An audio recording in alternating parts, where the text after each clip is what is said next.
नमस्कार शेतकरी मित्रांनो, स्वागत आहे तुमचं आपल्या शेतकरी गट्टा यूट्यूब चॅनलवर। शेतकरी मित्रांनो, आपण आजचा विषय खूप महत्त्वाचा घेऊन आलेलो आहोत।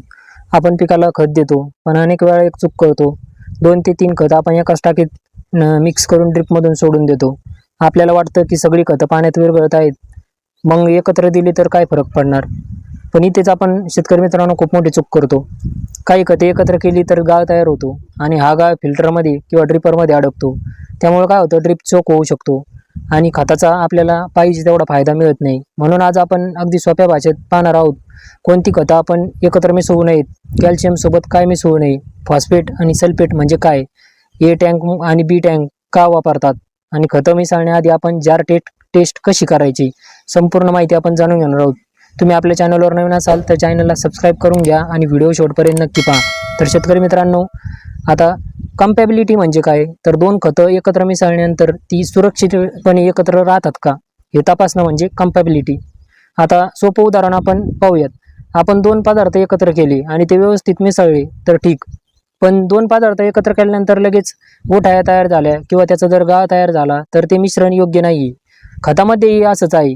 काही खत स्वतंत्रपणे पाण्यात चांगली विरघळतात, पण तीच 2 खत एकत्र कॉन्सन्ट्रेट स्वरूपात घेतली तर रासायनिक अभिक्रिया होऊन त्याचा गाळ तयार होऊ शकतो आणि ड्रिपमध्ये हा गाळ म्हणजे मोठी समस्या येऊ शकते। म्हणजे काय, तर टाकीत, फिल्टरमध्ये, वेंचुरीमध्ये आणि ड्रिपच्या नळीत ड्रिपरमध्ये हा गाळ जाऊ शकतो आणि शेवटी ड्रिपर बंद होऊ शकतात। म्हणून एक गोष्ट लक्षात ठेवा, खत पाण्यात विरघळतंय म्हणजे ते दुसऱ्या खतासोबत मिसळता येईल असं नाही।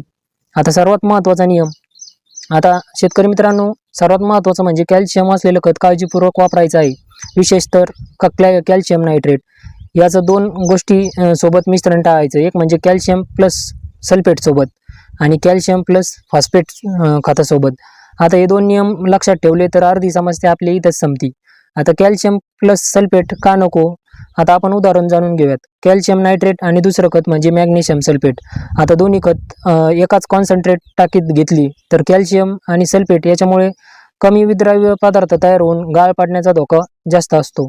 त्यामुळे काय होतं, ड्रिपमध्ये समस्या निर्माण होऊ शकते। म्हणून कॅल्शियम नायट्रेट आणि मॅग्नेशियम सल्फेट एकाच कॉन्सन्ट्रेट स्टॉकमध्ये घेणं शक्यतो आपण टाळावं।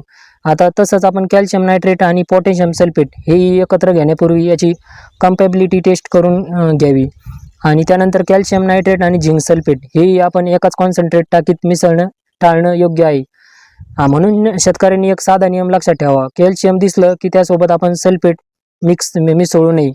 आता त्यानंतर जे येतं ते कॅल्शियम आणि फॉस्फेट जे फर्टिलायझर ते, आता कॅल्शियम आणि फॉस्फेट वापरताना आपण काळजी कशी घ्यायची, कॅल्शियम नायट्रेट आणि MAP किंवा कॅल्शियम नायट्रेट आणि MKP ही खते आपण एकत्र एकाच कॉन्सन्ट्रेट स्टॉक सोल्युशनमध्ये मिसळण्यास कमी विद्राव्य कॅल्शियम फॉस्फेट प्रकारचा गाळ तयार होऊन धोका होऊ शकतो। त्यामुळे हा गाळ ड्रिपमध्ये अडकू शकतो। म्हणून कॅल्शियम नायट्रेट वेगळं द्यायचं आणि MAP असेल त्यानंतर MKP असेल वेगळ्या टाकीत वेगळ्या वेळेत आपल्याला द्यायचं आहे। शेतकरी मित्रांनो, आता फॉस्फेट खतं म्हणजे कोणती, तर काही शेतकरी म्हणतात फॉस्फेट खत म्हणजे कोणतं, तर आता MAP असेल त्यानंतर MKP असेल आणि काही इतर जे फॉस्फेट बेस्ड फर्टिलायझर येतात हे लक्षात ठेवू शकतात। म्हणून एखादं जर खत आपण फॉस्फेट बेस्ड आहे हे त्याच्या लेबलवर पहा, फक्त नावावरून आपण अंदाज लावू नका। शेतकरी मित्रांनो, आता सल्फेट खतं म्हणजे कोणती, सल्फेट खतं म्हणजे सल्फेट फॉर्ममध्ये जी असलेली खतं आहे ती। यामध्ये आपण उदाहरण जर पाहायला गेलो तर मॅग्नेशियम सल्फेट असेल, पोटॅशियम सल्फेट असेल, झिंक सल्फेट असेल, फेरस सल्फेट असेल, मॅग्नीज सल्फेट असेल, कॉपर सल्फेट असेल, अशी जी सल्फेट फॉर्ममध्ये जी असलेली खतं आहे यातील प्रत्येक खत दुसऱ्या खतासोबत एकत्र चालेलं असं नाही। म्हणून कॅल्शियम सोबत विशेषाची काळजी घ्यायची आहे। आता मायक्रोन्यूट्रन खतामध्ये पण आपण वापरताना काळजी घ्यायची आहे। शेतकरी मित्रांनो, आपण NPK खताचा विचार करतो, पण मायक्रोन्यूट्रनमध्ये कंपॅबिलिटी महत्त्वाची आहे। उदाहरणार्थ आपण झिंक, आयर्न, मॅग्नीज, कॉपर ही खत काही वेळा आपण सल्फेट फॉर्ममध्ये असतात आणि काही प्रोडक्ट चिलेटेड फॉर्ममध्ये असतात। म्हणून फक्त झिंक आहे एवढं पाहून ते कोणत्याही खतासोबत आपण मिसळू नका। प्रोडक्टचं पूर्ण नाव, फॉर्म्युलेशन आणि लेबल, रिकमेंडेशन पहा आणि त्या पद्धतीने आपण त्याचा वापर करा। आता विशेषतः ड्रिप फर्टिगेशनमध्ये काळजी घेणं खूप महत्त्वाचं आहे। आता आपण पाहूयात, काही शेतकरी आता A टँक करतात आणि B टँक करतात। आता A टँक आणि B टँक म्हणजे काय असतं, आता आपल्याला तो प्रश्न पडतो। जर काही खते एकत्र मिसळायचे असतील तर आपल्याला यामध्ये फर्टिगेशनमध्ये अनेक वेळा A आणि B टँक असे वापरले जातात। आता A टँकमध्ये कॅल्शियम बेस्ड फर्टिलायझर, उदाहरणार्थ आपण कॅल्शियम नायट्रेट असेल आणि B टँकमध्ये आपल्याला जे फॉस्फेट बेस्ड फर्टिलायझर आहे ते वापरायचे आहे। त्यामध्ये आपण सल्फेट बेस्ड फर्टिलायझर वापरू शकतो. आता उदाहरणार्थ जर पाहायला गेलो तर आपण MEP असन, MKP असन, त्यानंतर मॅग्नेशियम सल्फेट असन, पोटॅशियम सल्फेट असन. पण हे एक सामान्य उदाहरण आहे. A आणि B टँकमध्ये नेमकी कोणती खते द्यायची आहे हे प्रोडक्ट, फॉर्म्युलेशन, कॉन्सन्ट्रेशन आणि पाण्याच्या क्वालिटीवर ठरतं. म्हणून कंपनीच्या रिकमेंडेशनकडे दुर्लक्ष करू नका. आता पाण्याची क्वालिटी का महत्त्वाची आहे? आता शेतकरी मित्रांनो, आणखी एक महत्त्वाचा मुद्दा आपण म्हणतो, मी तर योग्य खतं घेतली आहेत, पण तुमच्या शेतातील पाणी कसं आहे? जर पाण्यात कॅल्शियम, मॅग्नेशियम आणि बायकार्बोनेट जास्त असेल तर काही फर्टिलायझर सोबत गाळ तयार होण्याची समस्या वाढू शकते. म्हणून शक्य असल्यास आपण पाण्याची तपासणी करणं खूप महत्त्वाचं आहे. विशेष नवीन फर्टिगेशन प्रोग्राम सुरू करताना आपण वॉटर क्वालिटी माहिती असणं खूप उपयोगाचं आहे. आता आपण जार टेस्ट कशी करायची?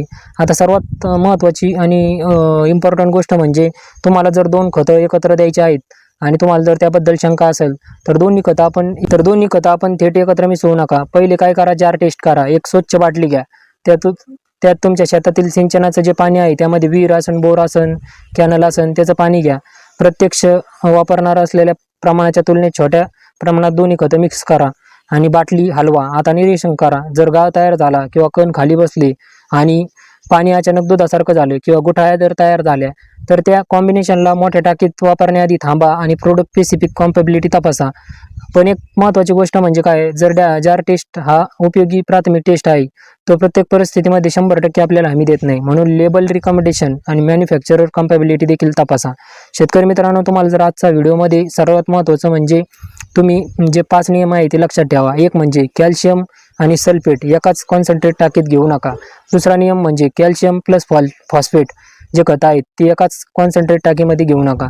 तिसरा नियम म्हणजे मायक्रोन्यूट्रिएंट कोणत्या फॉर्ममध्ये आहे ते पहा. आणि चौथं म्हणजे पाण्याची क्वालिटीवर महत्त्वाची आहे, ती इम्पॉर्टंट आहे, त्यावर लक्ष द्या. आणि 5वा नियम म्हणजे जर आपल्याला वाटत असेल 2 खतं एकत्र मिसळून वापरायची की नाही तर त्यासाठी आपण छोट्या जारमध्ये त्या खताची टेस्ट करून घ्या. शेतकरी मित्रांनो,